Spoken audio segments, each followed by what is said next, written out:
चलिए, तो आज के क्लास में पढ़ाने वाले हैं 10th बायोलॉजी चैप्टर 4 शायद है ना। इसमें आपको नेफ्रॉन के बारे में बताने जा रहे हैं, किस प्रकार से कार्य करती है। ये हमारे शरीर में पाए जाने वाले ब्रीक के अंदर, किसके अंदर, ब्रीक के अंदर पाए जाने वाले सबसे महत्वपूर्ण यानी कि कह सकते हैं संरचनात्मक एवं क्रियात्मक इकाई है, जो हमारे शरीर के अंदर किस प्रकार से यूरिया को निर्माण करने में सहयोग करता है।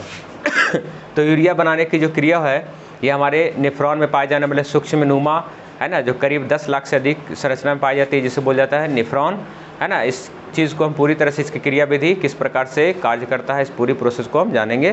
तो चलिए सबसे पहले स्टार्ट करते हैं। यह जो नेफ्रॉन जो होती है, नेफ्रॉन अपने कार्यों को 3 प्रकार के चरणों में क्रियाविधि को संपन्न करती है। सबसे पहला है ग्लोमेरुलस फिल्ट्रेशन, जिसको ट्यूबुलर फिल्ट्रेशन भी बोला जाता है। दूसरा है ट्यूबुलर पुनर्अवशोषण और तीसरा है ट्यूबुलर स्त्रवन है ना। पहला है कि ग्लोमेरुलस फिल्ट्रेशन यानी कि कोशिका गुच्छ में छनने की क्रिया, यानी कोशिका गुच्छ में छनने की क्रिया को हम किस प्रकार जानेंगे। तो हमारा कोशिका गुच्छ है ना, जिसे हम लोग बोलते हैं ग्लोमेरुलस, क्या बोला जाता है, ग्लोमेरुलस।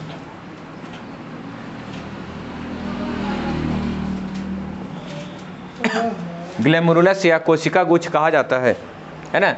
तो इस कोशिका गुच्छ में छनने की जो क्रिया है वो आए हुए अशुद्ध रक्त, किसके द्वारा, अभिवाही धमनी के द्वारा, अभिवाही धमनी के द्वारा आए हुए अशुद्ध रक्त को हमारे कोशिका गुच्छ क्या करती है, पूरी तरह से छानने की क्रिया करती है। जैसे हमारे घरों में जैसे चाय को छानने के लिए छछन्नी का उपयोग होता है, उसी तरह से हमारे शरीर में पाए जाने वाले किडनी के अंदर जो संरचनात्मक क्रियात्मक इकाई है नेफ्रॉन, इसमें एक प्रकार की जो क्या होती है, यूनिट्स पाई जाती है, जिसको बोलते हैं है ना नेफ्रॉन। और इस नेफ्रॉन में एक ग्लोमेरुलस कोशिका गुच्छ पाई जाती है, जो पूरी तरह से छानने की क्रिया को क्या करता है, संपन्न करता है। तो चलिए सबसे पहले हम ब्लड को, यानी हृदय से जो ब्लड हमारे फिल्टर किया शरीर में, और उस शरीर में आने के बाद किडनी में जब जाती है तो हमारे नेफ्रॉन की संरचनाओं से होकर गुजरती है। और उस नेफ्रॉन में लगभग है ना 10 लाख से अधिक जो नेफ्रॉन से मिलती है, और हमारे ब्लड जो क्या होते हैं, फिल्टर होता है, मैंने शुद्ध होता है, मतलब शुद्धिकरण की क्रिया होता है। हृदय में हमारे गैसों का शुद्धिकरण और किडनी में पदार्थों का शुद्धिकरण है ना। हृदय में क्या किया था, हृदय हमारे फेफड़ा के द्वारा ऑक्सीजन का फिल्ट्रेशन किया, शुद्धिकरण किया, और किडनी के द्वारा है ना नेफ्रॉन की सहायता से क्या किया, उसमें उपस्थित हानिकारक पदार्थ, वर्ज्य पदार्थ और जितने भी हमारे शरीर के लिए जो अनुपयोगी पदार्थ है, उन सभी चीज़ों को छान कर क्या करती है, अलग कर देती है। और शुद्ध पदार्थ और कार्बोहाइड्रेट, प्रोटीन, वसा इत्यादि, जल इत्यादि सभी पदार्थों को शरीर में आवश्यकता के अनुसार कार्य करने के लिए उसको वापस भेज दिया जाता है। तो चलिए सबसे पहले जो ब्लड है वो अभिवाही धमनी के द्वारा, किस धमनी के द्वारा, अभिवाही धमनी के द्वारा सबसे पहले नेफ्रॉन के किस भाग में पहुंचेगी। देखिए यहाँ सबसे पहले किस भाग में पहुंचेगी, तो सबसे पहले ग्लोमेरुलस में पहुंचेगी। ग्लोमेरुलस जैसे ही अभिवाही धमनी हमारे बोमेन कैप्सूल में पहुंचती है, यानी बोमेन कैप्सूल की संरचना जो होती है प्याले के समान होती है। किस प्रकार से होगा, प्याले के समान संरचना में होती है। वह एक कटोरे के समान संरचना में है। इसमें अगर किसी भी चीज़ को, पाइप को अगर हम डालेंगे तो उसमें क्या होती है, घुल जाती है, मतलब मुड़ जाती है। मुड़ने के बाद वह कुंडलित यानी एक जाल की तरह, एक गुच्छे की तरह बन जाती है। उसको, उस रचना को क्या कहा जाता है, ग्लोमेरुलस कहा जाता है। आपको बोला जाएगा कि ग्लोमेरुलस की जो बनावट होती है, संरचना होती है, वो किसके मिलने से होती है, तो अपवाही और अभिवाही धमनिका जब है ना, जब बोमेन कैप्सूल में संगठित हो जाती है, संग्रहित हो जाती है, संकुचित हो जाती है, तो उस दौरान क्या, किसका निर्माण होगा, ग्लोमेरुलस का निर्माण होता है। और यह ग्लोमेरुलस जो संरचना होती है वह ब्लड को क्या करता है, छानने का काम करता है। इस जैसे है ना चाय को छानने के लिए छन्नी का उपयोग होता है, उसी तरह से हमारे शरीर में उपस्थित रक्त को छानने के लिए किडनी में नेफ्रॉन पाई जाती है, जो उसका कोशिका गुच्छ कहलाती है ना। अब कोशिका गुच्छ को देखिए छानने के लिए, जैसे ही ब्लड हमारे अभिवाही धमनिका के द्वारा ब्लड कहाँ आया, कोशिका गुच्छ में आया। कोशिका गुच्छ में आने के बाद है ना, ब्लड जो होता है ये इसमें आने के बाद छनती है। तो छनने के दौरान क्या होती है कि उसमें जो हानिकारक पदार्थ है, कौन से पदार्थ है, हानिकारक पदार्थ है, जो छन जाती है, और जो आवश्यक पदार्थ है वो वापस किसके द्वारा चली जाती है, अपवाही धमनिका के द्वारा वापस चली जाती है। तो देखिएगा यहाँ छनने की क्रिया हो रही है। देखिए जो भी शरीर की संरचना है जो हमारे एक सेल से बनी होती है, सेल के ऊपर एक कोशिका झिल्ली पाई जाती है। कोशिका झिल्ली अर्धपारगम होती है। अब अर्धपारगम यानी कि आवश्यक पदार्थों को छानने का काम, यानी आवश्यक पदार्थों का अवशोषण और अनावश्यक पदार्थों का स्रवण करने का काम करता है। तो देखिए इसमें जो है यूरिया, इसके दौरान क्या हुआ, छन गया। यहाँ देखिएगा क्या आया, यूरिया आया। क्या आया, यूरिया, है ना, जिसको हम लोग बोल सकते हैं NH3 बोलते हैं शायद, है ना।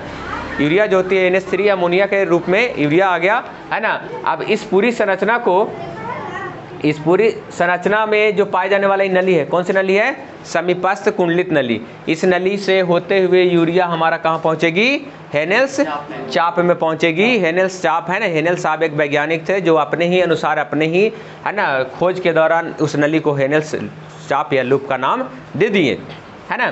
तो उसमें दो प्रकार का चाप बना। जो सबसे पहले समीपस्थ कुंडलित नली आते आते जो जिस नली में, संकुचित नली में बन गई, उसे बोलेंगे रोही चाप, है ना, डिसेंडिंग लूप।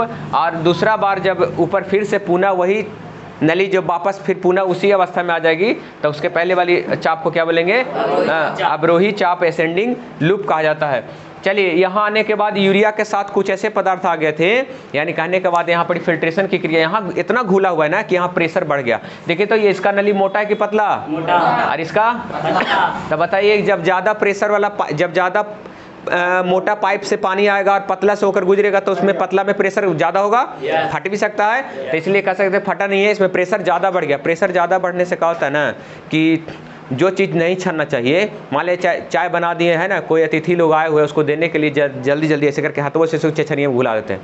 तो हो सकता है कि उनमें अचानक छोटे छोटे क्या होते हैं कि चाय पत्ती भी गिर जाती है ना, छोटे छोटे पत्ती उसमें गिर जाती है और साथ साथ चाय के साथ चाय पत्ती भी आ जाती है। उसी प्रकार ग्लैमरुलस में फिल्ट्रेशन इतना तेजी से हो जाता है, तो दूसरा इसका नाम दिया गया है कि ग्लैमरुलस फिल्ट्रेशन को अल्ट्रा फिल्ट्रेशन भी कहा जाता है ना। तो अल्ट्रा फिल्ट्रेशन इसलिए कहा जाता है क्योंकि इसमें रक्त का प्रवाह तेज हो गया, प्रेशर तेज हो गया।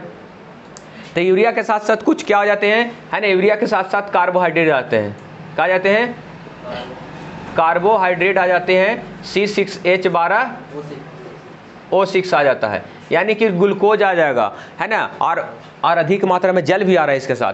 तब बताइए कि ग्लूकोज और यूरिया आ रहा है साथ साथ, तब बताइए ये नली का काम है कि जब भी ले जाएगा तो किसको ले जाएगा, यूरिया, क्योंकि यहाँ से निकलने वाली रास्ता यूरिया को दर्शाता है, क्योंकि इसमें आवश्यक पदार्थ का जाना हानि होगा ज़्यादा हर समय अगर कार्बोहाइड्रेट और जल का स्राव ज़्यादा होते रहेगा तो कार्बोहाइड्रेट आने से चिनिया रोग, जिसको बोलते हैं मधुमेह नामक रोग, जिस जगह पे है ना पेशाब या टॉयलेट जो करते हैं उस जगह पे क्या होता है, चींटी वगैरह लग जाती है, तो हम लोग है ना साधारण रूप से एक मनोवैज्ञानिक तरीका से बोलते हैं कि क्या हो गया, मधुमेह नामक रोग या चिनिया रोग हो गया। तो मूत्र के साथ ही कार्बोहाइड्रेट का आना एक रोग का रूप है, जिसको आप बोल सकते हैं चिनिया रोग भी हो सकता है। तो चलिए यहाँ आते आते किससे गुजरा, है ना, समीपस्थ कुंडलित नली से। समीपस्थ कुंडलित नली एक मार्ग है जो आगे हेनेल्स चाप में ले जाती है। हेनेल्स चाप में जाते ही अधिरोही चाप से, है ना, डिसेंडिंग लूप से मिली। और यहाँ जाने के बाद देखिएगा, यहाँ इस फिगर में तो बुक में नहीं दिखाया गया ज़्यादातर, है ना, दूसरे बुक में देखिएगा तो इस पर एक कोशिका जाल बनेगी जो अपवाही धमनिका से जाकर मिल जाएगा, है ना, ऐसे करके जाएगा और मिल जाएगा। और ऐसे करके जाल जो है हेनेल्स लूप में दम बैठा हुआ है। अब हेनेल्स लूप में जैसे ही यूरिया के साथ क्या गया, कार्बोहाइड्रेट गया। अब वहाँ जैसे ही कार्बोहाइड्रेट गया तो देखा हेनेल बाबा, देखे, है ना, हेनेल बाबा बैठे रहती, जैसे कि एक ऊपर और एक नीचे, जैसे एक दरवाजा पे रहते हैं, जब किसी के यहाँ इन्वर्टर रहता है तो जिसको इन्वर्ट नहीं वो पहुँच जाएगा, है ना, वहाँ भी पहुँच जाएगा। तो कहता है कि दरवाजा पर आएगा, देख अगर दूसरा कोई ना हिल जा रहा है ना, जिसको नहीं दिए वही नहीं आ रहा है। तो यहाँ वही बात हो रहा है कि यूरिया के साथ क्या आ रहा था, कार्बोहाइड्रेट आ रहा था। तब वो, है ना, यहाँ से तो निकल गया। तो कहता है कि ठीक है, जो कहाँ ऊपर जाओ, जहाँ बैठा रहा है वहाँ कौन बाबा बैठे हैं, हेनेल बाबा बैठे हैं ना। हेनेल्स जो देख रहे हैं कि अरे देख मिला रहे नम्मा, ठीक है, अच्छा ठीक है, तू कह रहे हैं है ना, तो देख रहे हैं, वहाँ देख रहा है कि अच्छा यूरिया आ रहा है कि कौन आ रहा है, तो कहता यूरिया है, चलो ठीक है, टिक मार दिया, चलो आगे बढ़ो। लेकिन साथ साथ क्या आ रहा था, पीछे पीछे, है ना, ऐसे नुकाल आ रहा होगा, यूरिया के साथ ऐसे नुका के आ रहा होगा कि चल ना साथ निकल जाए। लेकिन हेनेल बाबा देखे तो कहा था, अरे रुको, कहाँ जा रहा, कहा था कि, है ना, आगे बढ़ रहे हैं। तो कहता कि कार्बोहाइड्रेट को कहता है कि तुम इधर नहीं जा सकता है, तुम्हारे जाने के लिए यहाँ पर कोई भी जगह रास्ता नहीं है। जब भी जाएगा तो क्या जाएगा, यूरिया जाएगा, है ना। तो जैसे ही हेनल बाबा जो है ना देखे यूरिया को, तो देखा यहाँ से कहा कि अरे कार्बोहाइड्रेट, चल तू इधर जाओ, यूरिया से इधर जाओ, है ना। यूरिया को बोला कि तुम संग्राहक दूरस्थ कुंडलित नली से होकर संग्राहक नली में जाओ, और तुम वापस इधर भी नहीं जा सकता, वापस न इधर जा सकता है।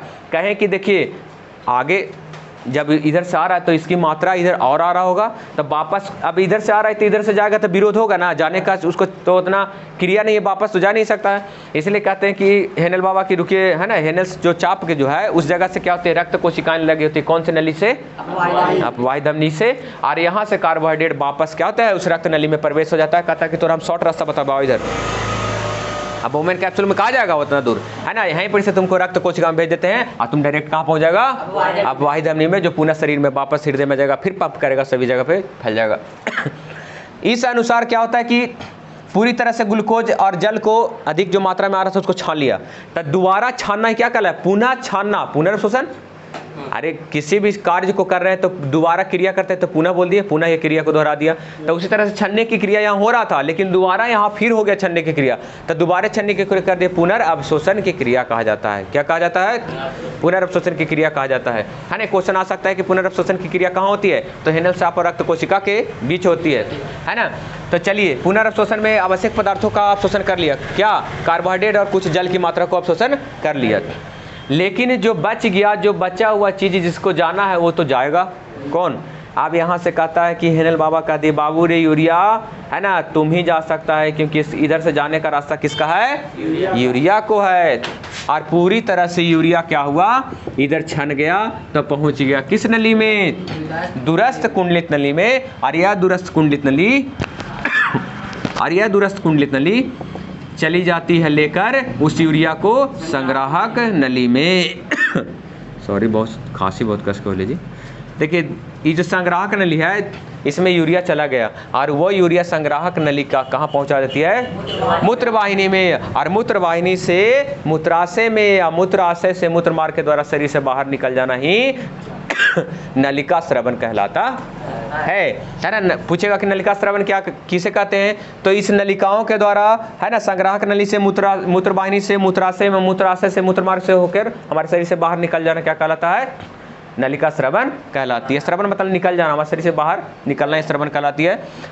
और इसमें आपको दिख रहा होगा पेड़ जैसी संरचना लग रहा है, कटल कटल डाल है ना, कोई जो डाल है कटा हुआ भाग है। तो इस क्या समझिएगा, मान लिया जाए कि इसको अगर काट देते हैं और पुनः ऐसे बना देते हैं, तो सेम टू सेम इस चीज़ को हो गया कि नहीं।